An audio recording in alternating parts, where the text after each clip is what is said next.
اگر میں تمہارے رشتے کا خیال رکھوں تو تم میرے رشتے کا خیال نہ رکھو۔ فاختہ نے اس کی بات کاٹتے ہوئے کہا، قبیلے کا سردار تمہیں کہہ رہا ہے لڑائی نہیں ہوگی، محمد صلی اللہ علیہ وسلم کی اطاعت قبول کر لیں گے، پھر تم لڑائی کا ارادہ ترک کیوں نہیں کر دیتے؟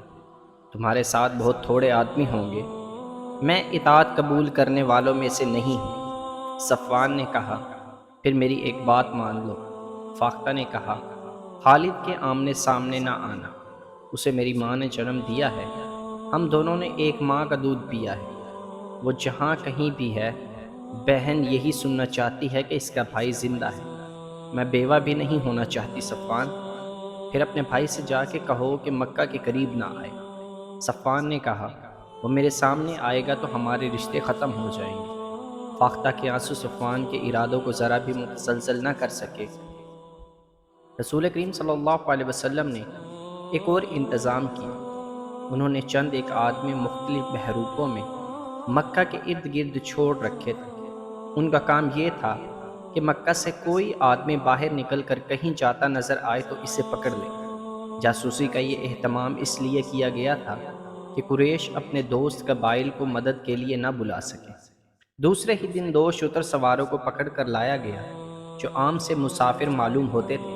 انہیں مسلمانوں کے پڑاؤ میں لے جایا گیا اور ایک دو دھمکیوں سے ڈرا کر انہوں نے اپنی اصلیت ظاہر کر دی۔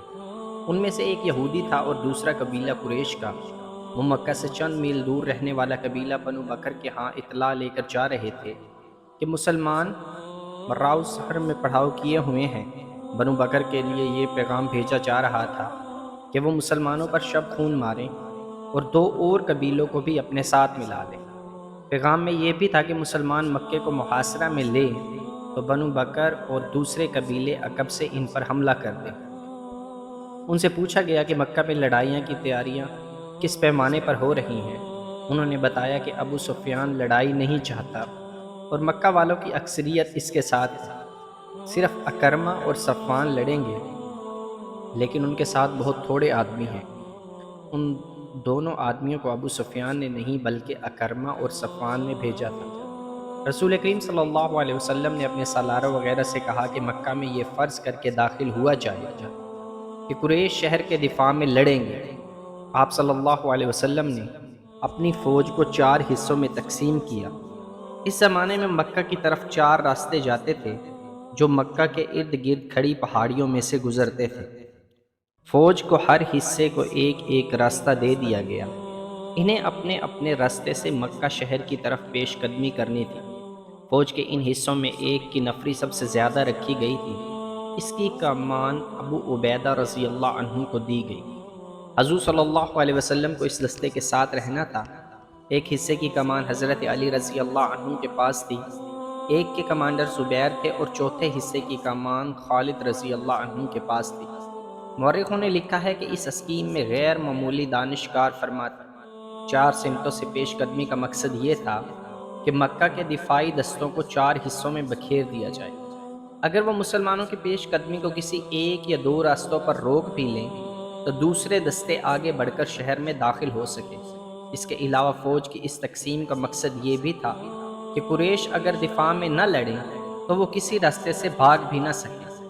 رسول کریم صلی اللہ علیہ وسلم نے اس اسکیم کے علاوہ جو احکام دیے تھے وہ یہ تھے، قریش دفاع میں نہ لڑیں تو ان پر ہاتھ نہ اٹھایا جائے، امن کا جواب پرامن طریقے سے دیا جائے، اگر کہیں جھڑپ ہو جائے تو زخمیوں کو قتل نہ کیا جائے بلکہ ان کی مرہم پٹی اور دیکھ بھال کی جائے، لڑنے والوں میں جو پکڑا جائے اس پر تشدد نہ کیا جائے، نہ اسے قتل کیا جائے اور اسے جنگی قیدی بھی نہ سمجھا جائے، اور ان میں سے کوئی بھاگ کر نکلے تو اسے بھاگ جانے دیا جائے۔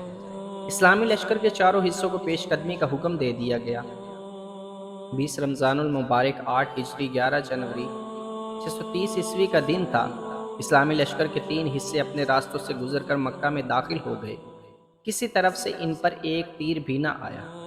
شہر کا کوئی دفاع نہ تھا۔ قریش کی کوئی تلوار نیام سے باہر نہ نکلی۔ لوگ گھروں میں بند رہے۔ کسی کسی مکان کی چھت پر کوئی عورت یا بچے کھڑے نظر آتے تھے۔ مسلمان چوکنے تھے۔ شہر کا سکوت مشکوک اور ڈراونا تھا۔ ایسے لگتا تھا جیسے اس سکوت سے کوئی طوفان اٹھنے والا ہے۔ شہر سے کوئی طوفان نہ اٹھا، طوفان اٹھانے والے دو آدمی تھے، ایک اکرمہ اور دوسرا صفوان۔ دونوں شہر میں نہیں تھے، کئی اور آدمی شہر میں نہیں تھے، وہ قریب ہی کہیں چھپے ہوئے تھے۔ وہ رات کو باہر نکل گئے تھے، ان کے ساتھی تیر انداز بھی تھے۔ یہ ایک جیش تھا جو اس پہاڑی راستے کے قریب جا پہنچا جو خالد کے دستے کی پیش قدمی کا راستہ تھا۔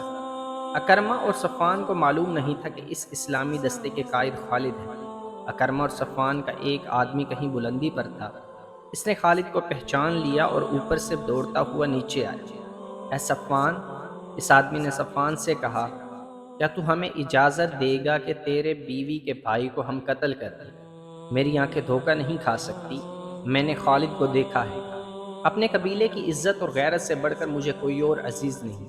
صفوان نے کہا، اگر خالد میری بہن کا خامند ہوتا تو آج میں اپنی بہن کو بیوہ کر دیتا۔ مت دیکھو کون کس کا بھائی، کس کا باپ اور کس کا خامند ہے۔ اکرمہ نے کہا، خالد میرا بھی کچھ لگتا ہے، لیکن آج وہ میرا دشمن ہے۔ خالد کا دستہ اور آگے آیا تو اس پر تیروں کی پہلی بوچھاڑ آئی۔ خالد نے اپنے دستے کو روک لیا۔ اے اہل قریش، خالد نے بڑی بلند آواز سے کہا، ہمیں رستہ دے دو گے تو محفوظ رہو گے۔ ہمارے رسول صلی اللہ علیہ وسلم کا حکم ہے کہ اس پر ہاتھ نہ اٹھانا جو تم پر ہاتھ نہیں اٹھاتا۔ کیا تمہیں اپنی جان عزیز نہیں؟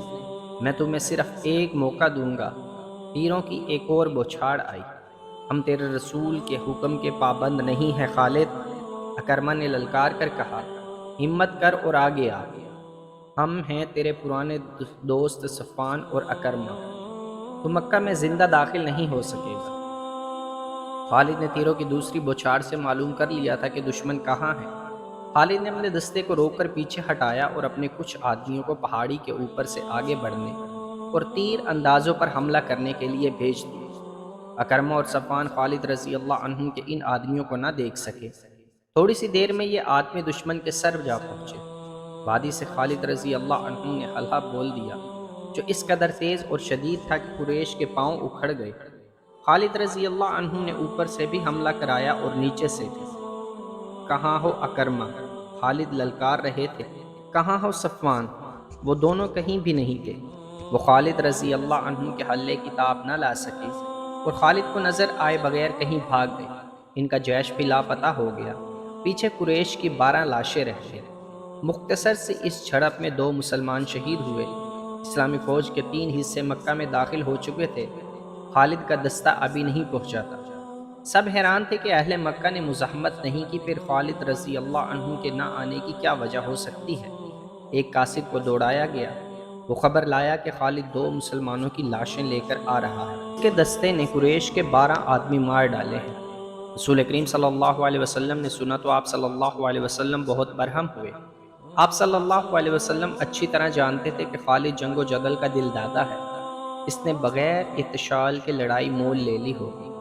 خالد رضی اللہ عنہ کے مکہ میں آنے کی اطلاع ملی تو رسول اللہ صلی اللہ علیہ وسلم نے انہیں بلا کر پوچھا کہ اس حکم کے باوجود کہ لڑائی سے گریز کیا جائے، انہوں نے قریش کے 12 آدمیوں کو کیوں مار ڈالا؟ خالد رضی اللہ عنہ نے حضور صلی اللہ علیہ وسلم کو بتایا کہ اکرمہ اور صفوان کے ساتھ قریش کے متعدد آدمی تھے جنہوں نے ان پر تیر برسائے۔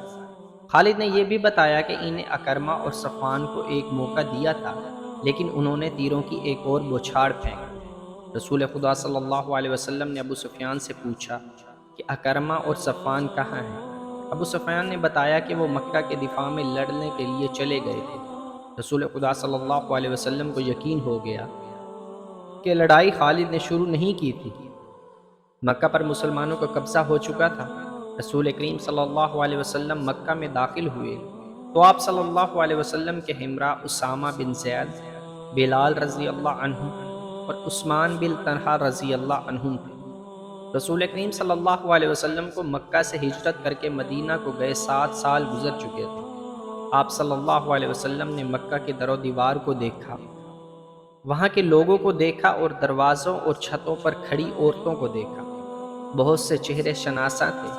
آپ صلی اللہ علیہ وسلم گزرتے چلے گئے اور کعبہ میں داخل ہو گئے۔ 7 مرتبہ بیت اللہ کا طواف کیا اور اللہ کا شکر ادا کیا۔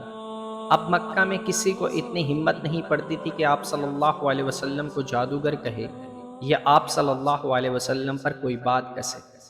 اہل قریش چہروں پر خوف و ہراس کے تاثرات لیے اپنے انجام کے منتظر کھڑے تھے۔ عربوں کے ہاں اپنی بے عزتی اور قتل کے انتقام کا رواج بڑا بھیانک ہے۔ رسول اللہ صلی اللہ علیہ وسلم نے حکم دے دیا تھا کہ جو امن قائم رکھیں گے ان کے ساتھ امن سلوک کیا جائے۔ اس کے باوجود قریش ڈرے سہمے ہوئے تھے۔ اہل قریش حضور صلی اللہ علیہ وسلم نے لوگوں کے سامنے رک کر پوچھا، خود بتاؤ تمہارے ساتھ کیا سلوک ہو؟ لوگوں کی آوازیں بلند ہوئی۔ وہ خیر اور بخشش کے طلبگار تھے۔ اپنے گھروں کو چلے جاؤ۔ حضور صلی اللہ علیہ وسلم نے کہا، ہم نے تمہیں بخش دیا۔ رسول اللہ صلی اللہ علیہ وسلم کی حیات مقدسہ کی عظیم گھڑی تو وہ تھی جب آپ صلی اللہ علیہ وسلم نے کعبہ میں رکھے ہوئے بتوں کی طرف توجہ دی۔ بتوں کی تعداد 360 تھی۔ ان میں ایک بت حضرت ابراہیم علیہ السلام کا بھی تھا۔ اس بت کے ہاتھوں میں تیر تھے۔ ان تیروں سے بت خانے کے پیشوا فال نکالا کرتے تھے۔ حضور صلی اللہ علیہ وسلم کے ہاتھ میں ایک موتی اور مضبوط لاٹھی تھی۔ آپ صلی اللہ علیہ وسلم نے اس لاٹھی سے بت توڑنے شروع کر دیے۔ آپ صلی اللہ علیہ وسلم اپنے جد امجد حضرت ابراہیم علیہ السلام کی سنت کو زندہ کر رہے تھے۔ آپ صلی اللہ علیہ وسلم بت توڑتے جاتے اور بلند آواز سے کہتے جاتے، حق آیا باطل چلا گیا۔ بے شک باطل کو چلے جانا تھا۔ مورخ لکھتے ہیں کہ ایسا لگتا تھا جیسے یہ صدائیں حضور صلی اللہ علیہ وسلم کی لاٹھی کی ہر ضرب سے کعبے کی دیواروں سے اٹھ رہی ہیں۔ کعبے سے بتوں کے ٹکڑے اٹھا کر باہر پھینک دیے گئے اور کعبہ عالم اسلام کی عبادت گاہ بن گیا۔ اس کے بعد آپ صلی اللہ علیہ وسلم نے مکہ کے انتظامی امور کی طرف توجہ دی۔ قریش اور دیگر قبائل کے لوگ قبول اسلام کے لیے آتے رہے۔ بت صرف کعبہ ہی میں نہیں تھے، مکہ کے گرد و نواح کی بستیوں میں مندر تھے، وہاں بھی بت رکھے تھے۔ سب سے اہم بت عزا تھا جو چند میل دور نخلا کے مندر میں رکھا گیا تھا۔ رسول کریم صلی اللہ علیہ وسلم نے عزا کا بت توڑنے کا کام خالد کے سپرد کیا۔ حضرت خالد رضی اللہ عنہم نے اپنے ساتھ 30 سوار لیے اور اس مہم پر روانہ ہو گئے۔